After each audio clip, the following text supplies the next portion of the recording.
What's up, guys? Welcome back to ManCave Collectible Reviews. Coming at you this week with another figure review. We're going to bring to you the Azrael Batman armor version. This is Batman Knightfall.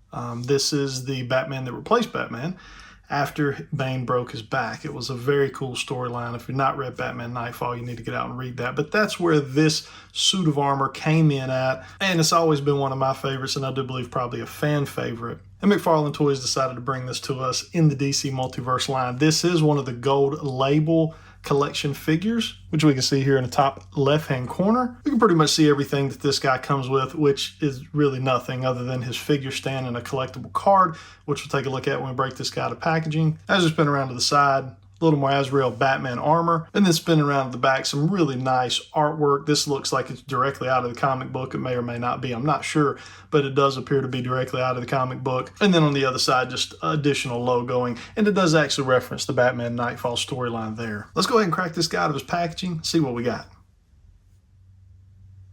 All right, guys, we got Azrael out of his box and onto our review table. Let's take a look at accessories. Number one, you do get the figure stand. That is the DC Multiverse figure stand that we've seen with pretty much every figure that has come out in this line. In my opinion, you're going to need that. This cape is very heavy. It is a very pliable rubber, so it's heavy on his back. He's very top heavy. He wants to fall backwards. Pop that on, seems to have no problem standing. You also get a collectible card. This is the same artwork that's on the back of the packaging. Looks really nice. Got a little bio there on the back. You can pause that if you care to read it. I did notice they are no longer putting the height on the back of these. That was something that it's been a long time really since I've reviewed a Batman figure from McFarlane. And I do remember in that first wave they did put kind of some size information there, but it appears they've stopped doing that. So in looking at this guy, let me tell you, he really does look good. There's no question there, he does look good. Now, as far as how well he looks in comparison to the source material, that's a little bit questionable. And one thing that, you know, can really show us that is this.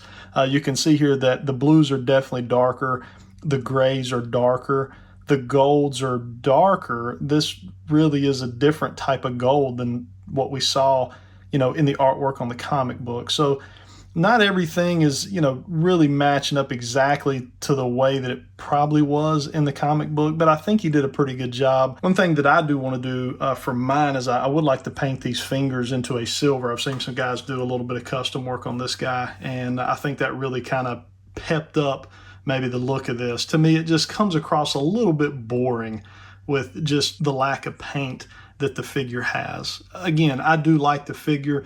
I'm not really bashing the figure. I'm just pointing out some things on it that jump out at me. You can drop your comments down below and let me know what you think as far as the coloration, the lack of paint per se on the figure. But at the same time, I'm just really glad to be getting this character, and I think he's going to look really good with the new Bane that was just released. Waiting to get my hands on that. We'll do a review on that when it comes in. Let's take a close-up look at this guy.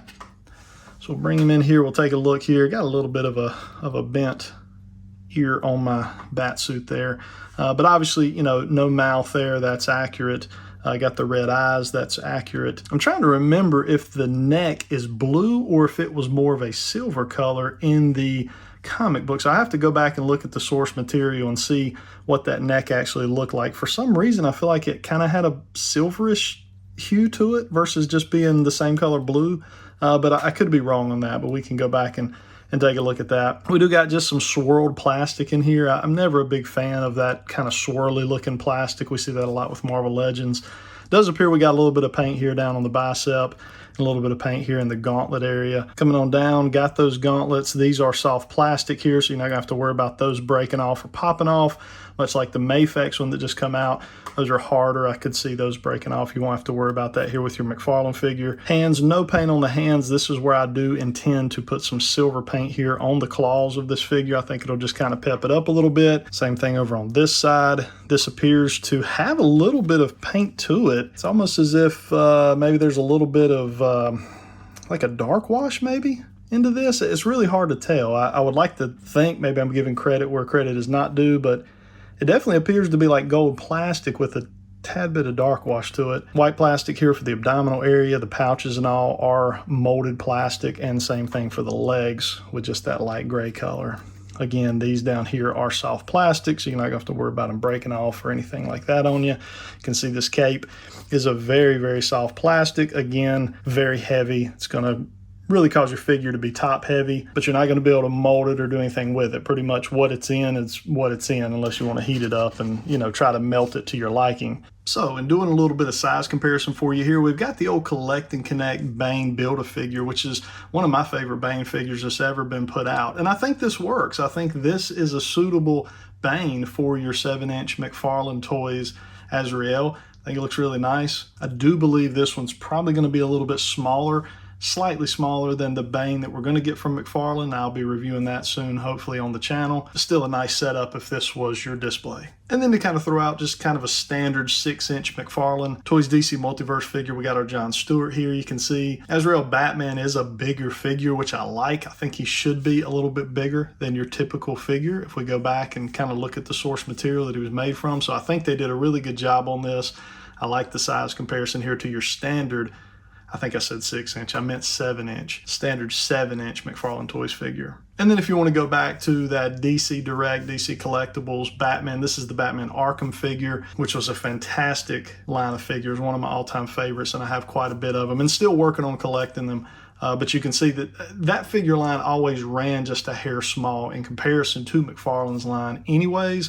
So you got to be careful with how you mix and match some of those. The Batmans definitely seem a little bit undersized sometimes in comparison to like the 7-inch figures that McFarlane's doing. And then for you guys that enjoy the 6-inch comparisons, here's your 6-inch standard Marvel Legends Pyro figure. Obviously we know Marvel Legends is a good bit smaller than the McFarlane figures are, which I do want to point out is really fantastic on McFarlane's behalf, because you're looking at a $20 to $21 figure here, and you're looking at a, you know, $25 figure in the Marvel Legends. So shout out to McFarlane for being able to keep those prices so low. All right, so last thing, let's try to run through the articulation on this guy.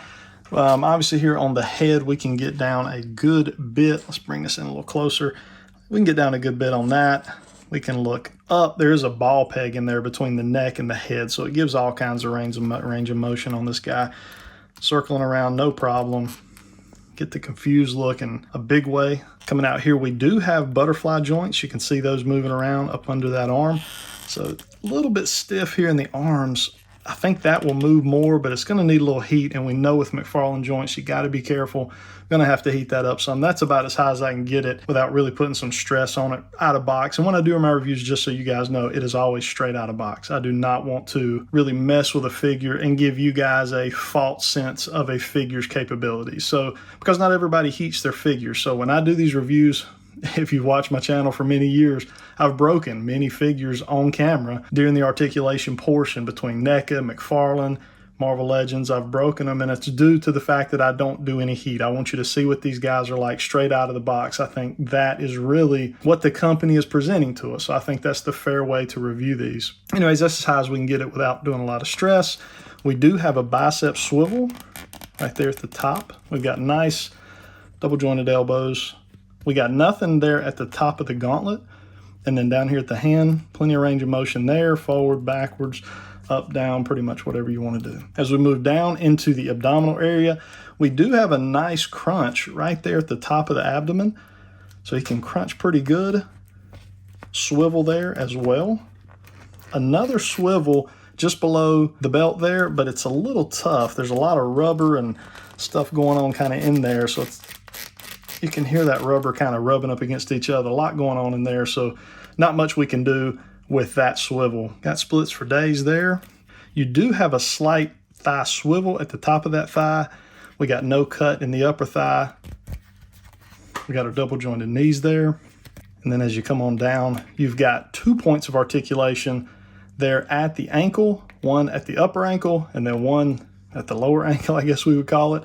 But anyways, you're going to get all the range of motion you would need, including a toe joint right there on the foot. So McFarlane doing a great job with the articulation on these figures. All right, guys, so that is our Azrael Knightfall Batman. Really excited to have this in my collection. Cannot wait to get the Bane to display with him.